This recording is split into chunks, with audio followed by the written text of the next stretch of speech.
I saw something really interesting the other day, so of course we're talking about it on the show. You are Locked On Pac-12, your daily podcast on the Pac-12 Conference. It's the Locked On Podcast Network, your team every day.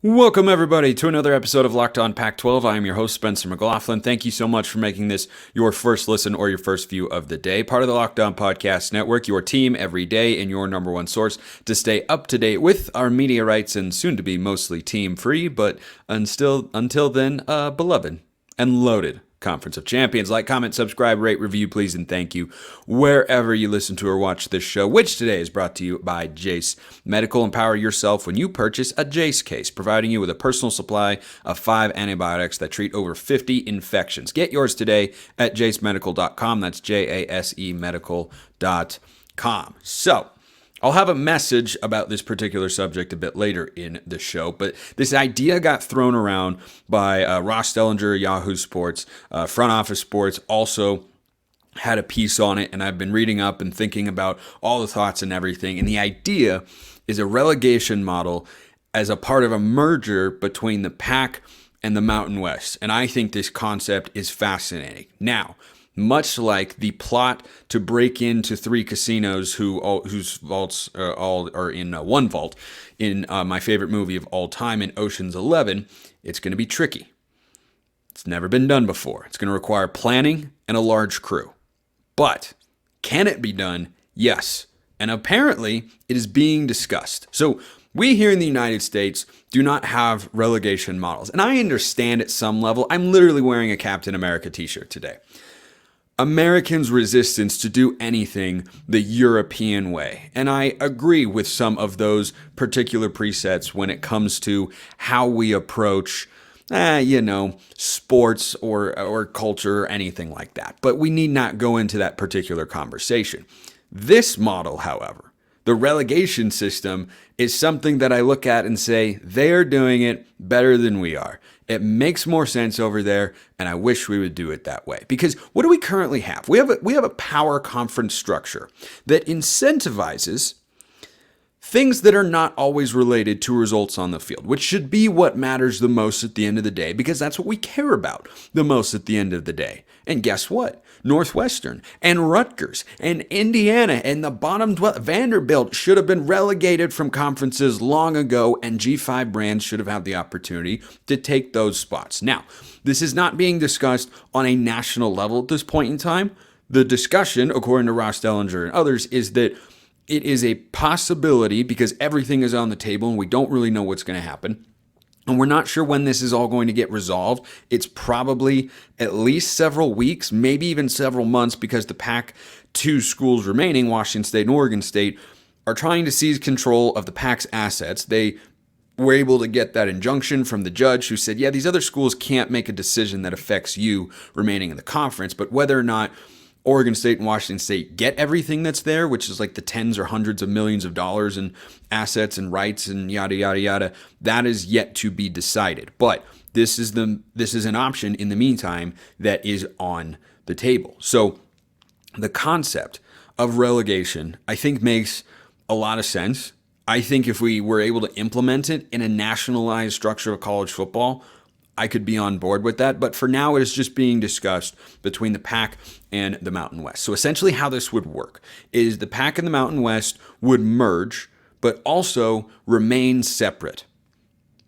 Sounds counterintuitive. It is, but it's not, because what you would have is 2 separate leagues. You would have a superior league, the Pac-12, or Pac, name it whatever you would like, and then you would have the Mountain West that would be the relegated conference. So teams that are not up to the level of everyone else are in the Mountain West. The teams that get to that level would be in the Pac whatever. We'll just call it the Pac for now, the Pac and the Mountain West. So the Pac would be the superior conference. The Mountain West would be the lower level conference, which is currently how the brands of those two leagues exist. And if you were to divide the schools between the Mountain West and then Oregon State and Washington State, you'd be able to find, I think, a pretty clear hierarchy of, factors like recent football success, brand, money, maybe TV draw, and all that sort of stuff.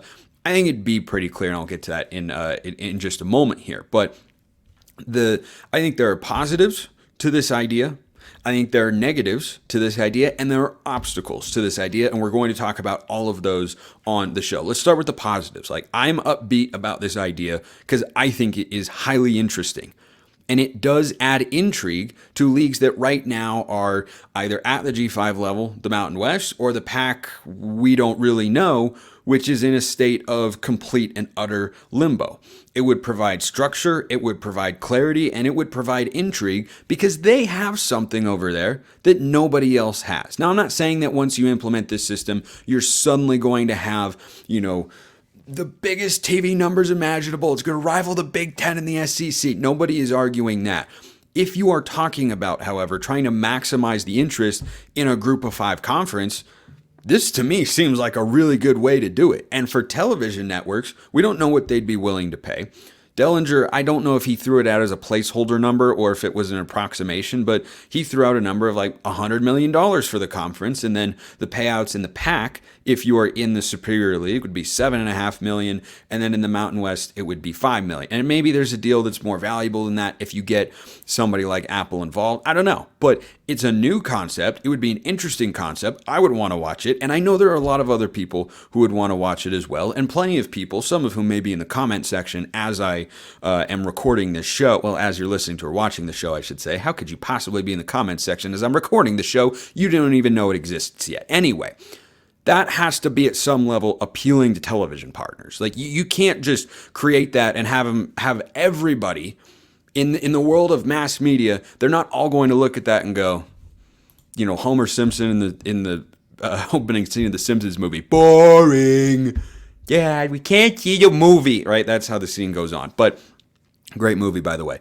But no one's going to look at that and say, oh, this is boring, uninteresting, we don't want a part of it. I think it adds intrigue, and the new concept could appeal to television partners. Now, how this would look, well, let's save the structuring of it for later and kind of get through everything else first, because there's a lot to unpack with this, and I'm going to do this in as condensed a form as I can today on the show, and we will talk about football later as well. But there are definitely negatives to this. I am not trying to say that this is going to save everything and make it just as good as it would have been. That option still does not exist. This is still a group of 5 league. And no matter what you do, it is going to have that perception, I think, rightly. I don't think it should be in that situation. I wish it hadn't come to this, as everydayers and others are well aware. I've made my stance on the matter very, very clear. But this is the reality of the league, and I don't think that if this were to come together in 2024, you could look at it and say, oh yeah, it's a power conference now.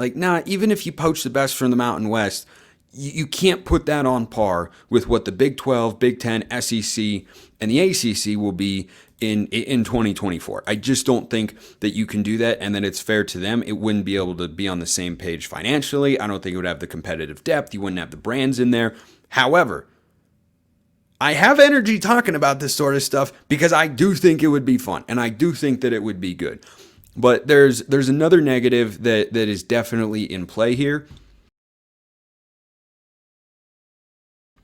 One of those negatives is not Jace Medical, because that is something we should all be looking at. The Jace case provides 5 life-saving antibiotics that can treat over 50 infections for emergency use. All it takes to get a Jace case is fill out a simple online form and, in some cases, jump on a quick call with one of their board-certified physicians. Get ongoing care from their physicians on any treatment-related questions, doctor-created, doctor-recommended. You don't want to be caught unprepared in today's world. That's why all the options are being discussed in the conference realignment space. You have to be prepared for every potential scenario. The Jace case helps you do just that. Storms, shortages, pandemics, reliance on China, and everything like that. You don't want to be caught off guard. The Jace case can help you do that. Save more than $360 by getting these life-saving antibiotics with Jace Medical, plus an additional $20 off by using my code LOCKEDON at checkout on jacemedical.com. That's JASE medical.com.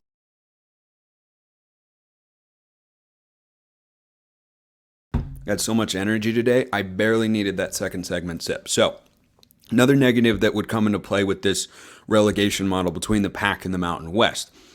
At any point in time, just like I said for a long time here on the show with regards to the Big Ten, who I thought could tank the conference at any point in time by snagging Oregon, Washington. They did, yada, yada, yada. Here we are. The Big 12 could do the same thing because this model relies upon having Oregon State and Washington State as your former power programs and as kind of your headline brands of this new league merger, dual conference arrangement. It is certainly dependent upon that. And if before you can get this thing up and running, maybe it'd be 2024, maybe it'd be 2025, if the Big 12 were to come to their senses and say, you know what, we should have Oregon State and Washington State as well because they deserve to be a part of the power conference, something I am on board with, but cannot guarantee that it is going to happen. If that came as this was getting talked about, or if an offer came down the line, Oregon State, Washington State are going to go. And they should. They absolutely should. Now, the likelihood of that taking place seems pretty low right now. Is it impossible? I don't know. I don't tend to look at anything and say that it's impossible in today's realignment world. USC one day will play a college football conference game against Rutgers. Anything can happen. Or Indiana. None of this makes sense. So, just a quick recap here before I get to the obstacles. Positives. I think it adds intrigue and excitement. And I think that relegation is a fun concept that can have a lot of success in the college football world. I think that can appeal to television partners, and you might be able to get a solid deal to keep you as competitive as possible compared to the other power leagues. Not saying it's going to be on similar footing or even close to it, but it can't be. It's not the worst idea I've heard. In fact, it's one of the better ones, I think. But the negatives, still a G5 league, which puts Oregon State and Washington State in a space that they don't deserve to be in. But is this making the best of a bad situation? Yeah, I think it could be. And it could get all derailed by the Big 12. At any point in time that the Big 12 or any other power conference decides to, if the ACC were to come for the Beavs and the Cougs one day, I don't know. I don't rule anything out anymore. So, obstacles. These are very real. Now, this is where it gets tricky, right? And I feel like Danny Ocean talking about the plan to break into the vault at the Bellagio Casino, which of course feeds from the other cages of the Mirage and the MGM Grand. Again, it's my favorite movie of all time. I could recite that entire thing on a long-form episode of the show, and I would not miss a single line by any character. Obstacles here. Oregon State and Washington State attempting to gain control of the Pac-12 assets is going to take at least weeks, perhaps months. Do we have an understanding of what the timeline is and what Oregon State and Washington State need from a clarity standpoint for football specifically for 2024? There is leeway from the NCAA. They could have a 2-year window to get above 8 teams or at 8 teams or more to still be recognized as a conference and get the benefits that come with that. When you fall below 8 teams, you have a 2-year grace period to figure things out. But for 2024, do Oregon State and Washington State feel confident enough that they could cobble together a schedule not playing in a conference while they work out this stuff? How long does this model take to, implement? How long does it take to put together? What are the details? What are the legalities? And then what's the timeline with Oregon State and Washington State? That's the first. Second thing is, if Oregon State and Washington State get control of all those assets, does that then go to everybody else who's now in the league, or do they get full control of it? I think that's why we have to wait to see what happens there financially. Other obstacles that exist here. The rest of the sports. Now, I am supportive of a world in which college football essentially operates in its own conference world and everyone else can play a more regionally based schedule. But what do you do with basketball? What do you do with the Olympic sports? And also, how many schools could you add? It would be 14 teams with Oregon State and Washington State in the Mountain West. That'd be 14 football teams that are going to play there. Is that enough? Do you want more? Is everyone going to agree on that? I don't know, because this stuff is still in its early stages, though reportedly this has been kind of written out and been not formally discussed per se, but more of mentioned, and there have been actual PowerPoint presentations put together on how the structure of such a thing could work, you have to get everybody to agree on that. You have to get a lot of people to say, yep, I'm on board with that, and we all agree on all these details. We agree on revenue, we agree on media rights, we agree on who's in control, we agree on how many schools we're bringing together. Like, maybe they look at the American Conference and say, hey, do you want to come over and be a part of this new venture? Because that could bolster their league. Do they want to go for a power G5 conference? It's not the most inconceivable idea. Maybe they go to the American Conference and say, hey, Tulane and, I don't know, pick your favorite brands in there. Memphis, I don't know, Temple, East Carolina, South Florida. I don't know. Do they go in there? Like, is 14 enough for them? Maybe it is. Maybe it's not. Is everyone going to agree on that? I don't know. Do the Olympic sports get to play in their own conference so they don't have to deal with all this absolute craziness of travel, which is a lot more challenging and a lot longer than it is for football anyway? Same goes for basketball. Do you put basketball in a relegation model? Do you not put basketball in a relegation model? All these details have to be ironed out and agreed upon, and you have a lot of different parties who have varying interests as universities and as athletic departments that may not see eye to eye on these matters, and they'd have to. They would have to be aligned on this front. Again, not impossible. It is really, really difficult.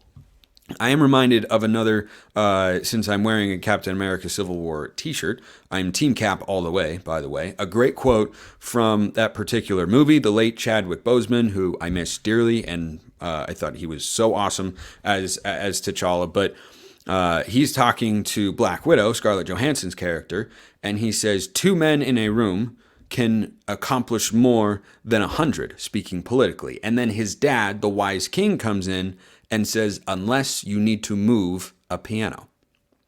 It's a great line.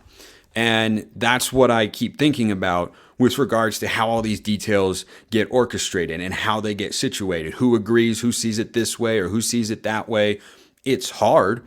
And it would be easier if there were just 2 power brokers, but you're making decisions that are, of course, affecting so many people. That's not the way that all this is going to work. So what could this actually look like? This is where I think it gets really fun and why I think it would be fun. Because if you had, let's say, no American schools or anybody else, came on board, it was just Oregon State, Washington State plus the Mountain West, and they did a combined merger. So you had the Pac and you had the Mountain West as separate divisions. You had higher payouts for schools that were in the Pac, with the ability for a Mountain West champion each year to be promoted up to the Pac, and the team that finishes last in the Pac gets relegated down to the Mountain West. Budget concerns, another obstacle to be figured out in all of this, because if you have a difference of a few $1 million for an athletic department that could change on a year-to-year basis, that can affect some universities more than others. They might need baseline guarantees of, hey, if we're in the Mountain West, we need at least X million in media rights, and it needs to be, only this much more to go to the Pac, which, just as a quick aside, I think is actually doable if the gap were somewhere between $3 or $4, maybe $5 million. It's really hard to know with the numbers. Let's say it's somewhere between 3 and 5 million.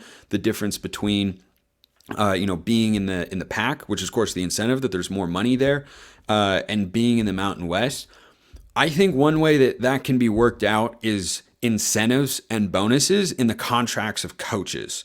And I think that if that factor is in play, it can be feasible, but everyone might not be on board with that because some athletic departments are more cash rich than others. But this is what it would potentially look like. So just as a hypothetical, but this is how I would situate it. And I don't know all the factors that would go into determining the first split of who should be in the Pac, who should be in the Mountain West. But if you're trying to create one league that is stronger than the others, this is how it would look. In the Pac, you would have Oregon State, Washington State. Of course, that's a given. Fresno State, Boise State, easy selections. Air Force, a quietly easy decision to make in there. You'd have San Diego State, and you would have one of like Wyoming, San Jose State, Hawaii.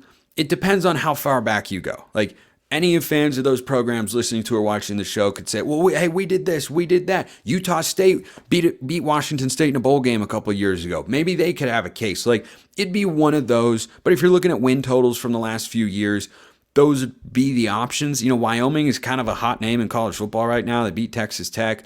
But, San Jose State has had a couple good years, and Hawaii's a fun idea because they can play at different times, but, do they really have the facilities to be in there? Hawaii's probably the least likely. They've just won more games recently than some people would perhaps think. Speaking of winning more games than you think recently, in the Mountain West, you would have, let's just say for the sake of argument right now, the Pac would have, let's go with Wyoming. Let's say Wyoming's the last team in there with San Diego State, Air Force, Boise State, Fresno State, Washington State, and Oregon State. That would be your Pac. That would be your top conference. That would be the stronger of the two in this, G5 combined and yet split merger. The other side would be everybody else. And then there'd be room for movement there. What would that movement look like? You can see lines move one way or the other if you check out FanDuel, because that is America's #1 sports book. NFL, college football, they've got it all over at FanDuel. Major League Baseball playoffs right around the corner. Whew. Boy, that's fun. Right now, new customers can get $200 in bonus bets guaranteed when you place a $5 bet. That's $200 in bonus bets, whether you win or lose. If you've been thinking about joining FanDuel, there's no better time to get in on the action. The app is easy to use with a great interface, and there's a wide range of betting options, including spreads, player props, over-unders, and more. Visit FanDuel.com/lockedon, kick off the NFL season, and keep it going with college football and everything else. FanDuel, official partner of the NFL. Alrighty, so putting a bow on this. If your stronger conference initially would be Wyoming, San Diego State, Air Force, Boise State, Fresno State, Washington State, and Oregon State, and I think this would only be in football, but maybe they'd do it in basketball as well. That means the Mountain West would be UNLV, Hawaii, San Jose State, New Mexico, Nevada, Utah State, and Colorado State. Then each year, if you have 7 teams in the Pac and 7 teams in the Mountain West, the team that is the Mountain West regular season, regular season. I got into basketball mode for just like a really hot, quick second. The Mountain West Conference champion, like playing in the conference championship game, in addition to an automatic bowl berth into the best bowl the Mountain West has and whatever contract exists there, that team would also be promoted into the Pac and would get with it more money and also a stronger schedule and a chance to raise your brand and elevate it as a program. Now, conversely, and this is where the intrigue lasts throughout the entire course of the season, if you are the last place team in the Pac, you would get relegated down to the Mountain West. And this would be a revolving door every year. And could you make an argument that 2 teams should go up and 2 teams should come down? Maybe. But if you only have 7 on each side, I think 1-1 is probably the best way to go. And that just adds so much more interest, so much more urgency to teams that are not currently conference contenders in the Mountain West or, we're just talking about the Mountain West right now. So teams that are not currently contenders, teams that are close to finishing last, suddenly you have interest in those games. Suddenly there's an excitement to go. Let's say your team is 3-8 going into the final week of the regular season. And the team that is tied for last with you in the standings is also 3-8. You don't think fans are going to show up to that game? Of course they would. Like, they'd at least have a greater incentive to. They might not show up in massive droves. They might say, well, if we got relegated, then hey, we deserve to get relegated. But guess what? Nobody wants to do that. So it makes those games more interesting and gives them something to play for. And then also in the Mountain West, it gives you an option to define a successful season in a very clear way and give you a path to playing at a higher level in a league that would be better than what you're currently in. So that's how it would potentially look. I'm sure you all have thoughts. I'm going to go out on a limb as I record this show and say that the YouTube comment section is going to be popping, that my mentions on Twitter will also be pretty hot throughout the day. Send me your thoughts at Smalls_55 or at LO_Pac-12.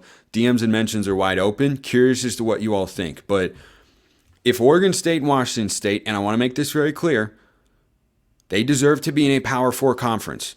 If that is not going to happen, I think this is the most exciting and entertaining outcome. And that's something that I would really enjoy covering here on the show. We'll see what happens. So, we're going to see a lot of football this weekend as well. And I was thinking about this.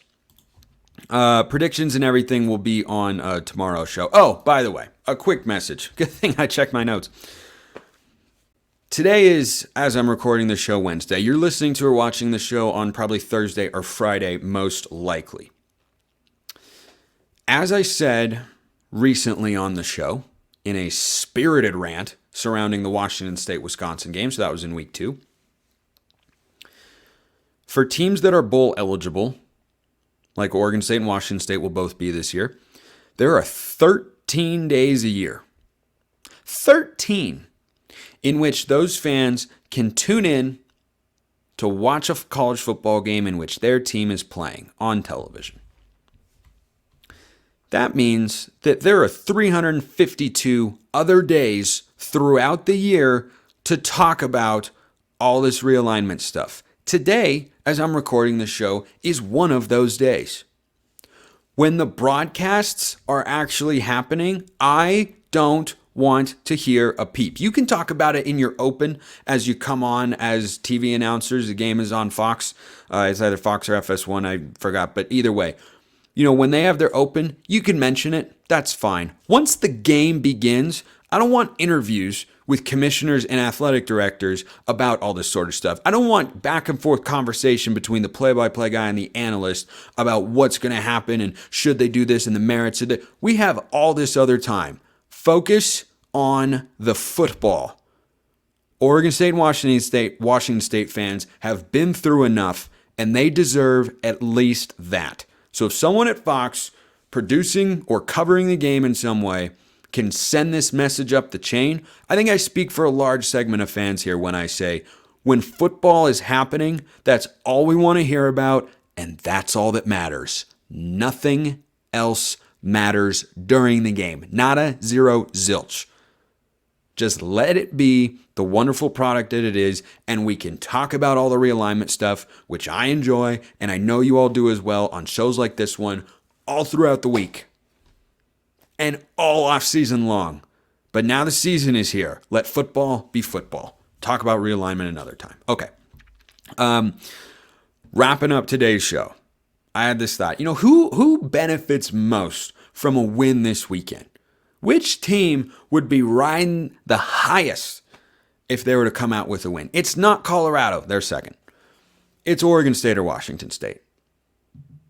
Because Oregon State has not played a Power 5 opponent yet. They're looking to solidify what many of us thought before the year, which is they're a conference contender. You go on the road, beat a top 25 team, you're going to do just that, especially if they were to do it in impressive fashion. All of my prediction for that game and all the other Pac-12 games tomorrow right here on the show, so make sure you tune in. Washington State, meanwhile, you cannot quantify the importance of a massive recalibration of expectations. Washington State winning this game would be equivalent or on similar footing, perhaps not on as grand of a level, but would be equivalent to Colorado beating TCU, because we would look at them in a completely different light. If Washington State wins this football game against Oregon State, we are going to talk about them as a Pac-12 contender here on the show. You know why? Because they will be. You know who has one of the most favorable, the three most favorable schedules in the Pac-12, in no particular order, are UCLA, Oregon State, and Washington State. Those are the ones that work out the most favorably. Washington State doesn't have to play USC this year. Washington State doesn't have to play Utah this year. Those are huge misses on your schedule. They've got Oregon State at home. They certainly have some tough games, but we will talk about them as a Pac-12 contender if they win this football game, and it's going to be fun. Colorado would be second. Yes, it would be, oh my gosh, they did it again as a 20-point underdog. But we've already shifted, a lot of us have, our preseason expectations for what we thought they could be or what we thought they are. Like beating Oregon, yeah, it'd be great, but it's not it's not going to radically shift. Like, it's a jump. Don't get me wrong. It'd be, whoa, they just beat a top 10 team on the road? Wow, that's impressive. They beat a top 20 team on the road. So it would do a lot for Colorado, but not as much as it would do for Washington State or Oregon State, in my view, because we already think Colorado is a good team, and we don't quite know how good Oregon State is. They haven't played a Power 5 opponent. I suspect they're quite good. And Washington State could be talked about as a Pac-12 contender if they win this football game. So those would be the top two. UCLA third, not Utah. Utah should win the football game. Whether Cam Rising plays or not, I think they will win the football game, and I think they should. But UCLA, again, is kind of on the outside looking in like Washington State. I have them as the same record prediction in 2023 coming into this year. I haven't wavered off of that at this point in time. But if UCLA goes into Utah, if Cam Rising doesn't play, sure, it's a little bit different. It's still a tough place to win. And it would show that Dante Moore can go on the road to a hostile environment against a great defense and a great defensive coach and put up enough points to win football games. And that would move him into the upper echelon of quarterbacks in the Pac-12. And that's been my biggest and, frankly, one of my only reservations with UCLA this year is the quarterback play good enough to match the top tier in the pack? If he can go in there, go for 300 yards, two or three touchdowns and a pick, and win the football game, the answer to that question will be a resounding yes. And lastly, Cal. Cal would be pulling a major upset here. I think it's more likely Washington covers than it is that Cal wins the football game. The line's around 20-21. But certainly it would remove the stench of having lost to Auburn, which, as someone who was high on the Bears relative to their expectations this season, coming into this year, that one still stings a bit. If they were to pull an upset here, boy, that would give them a Saturday to cheer about. Saturday is just not that far away. I cannot wait for it. Game predictions coming tomorrow on the show. See you then. Appreciate everyone listening. I'll see you next time. And until then, have a wonderful rest of your day.